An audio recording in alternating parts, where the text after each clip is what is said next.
අද දෙසැම්බර් අපි නුවර ඉඳලා නුවරඑළිය යන ගමන් මේ රම්බොඩ මේ නුවරඑළිය නුවර පාරේ රම්බොඩ හරිය ලොකුවටම නාය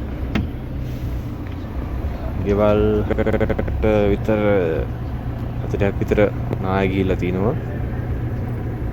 අද දෙසැම්බර් 25 වෙනිදා අපි නුවරඑළිය යන ගමන් වීඩියෝ එක ගත්තේ. ඔන්න ඔච්චර පළාතක් ගිහිල්ලාද කියලා. ඉස්සර අපි ගියේ නුවරඑළිය පාර වගේ නෙමෙයි දැන් මේ පාර අපිට පේන්නේ. මතනම ජරාවල්, ගොඩවල්, පස් කඳු, ගල් يعني ලස්සන මතනම දූවිලි. මේ පාර කොයි කාලේ ආය අපිට ලස්සන බලන්න පුළුවන් වේද කියන්නේ හිතන්න අමාරුයි. ගොඩයි උන්ට ලස්සනට ගන්න කොහොමද කියන එක තාම ප්‍රශ්නයක් අපිට. ඊමට බලමු. කවදා හරි මේ පාර ලස්සනට ආයේ අපිට යන්න පුළුවන් වෙයි ඉස්සර වගේම.